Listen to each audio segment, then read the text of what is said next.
ఫైవ్లో ఒక సేయింగ్ ఉంది కదా, రాజమౌళి అయినా దొరుకుతాడేమో కానీ అనిల్ రావిపూడి దొరకడని మళ్ళీ ఒకసారి ప్రూవ్ అయింది.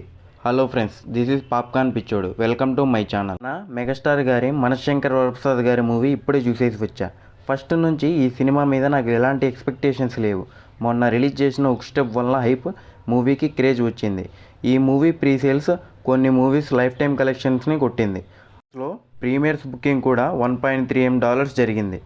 అనిల్ రావిపూడి గారు చెప్పింది చెప్పినట్టు చేశాడు. నేను దొరకను అనేసి చెప్పి మరీ బ్లాక్ బస్టర్ కొట్టాడు. ఇంకా మూవీ విషయంకి వస్తే one and only boss, one man show అంతే. చిరంజీవి గారి కామెడీ ఎమోషన్ని బాగా యూజ్ చేసుకున్నాడు.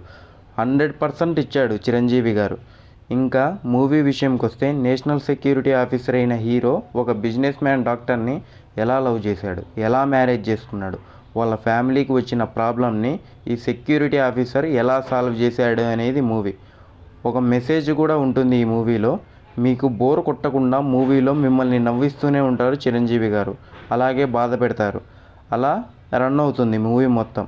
ఇంకా డ్యాన్స్ గురించి అయితే 40 years కుర్రోలులా చేశాడు, 70 years ఏజ్లో కూడా. గ్రేస్ అయితే వేరే లెవెల్. మ్యూజిక్ డైరెక్టర్ కూడా మ్యూజిక్ బాగా కొట్టాడు.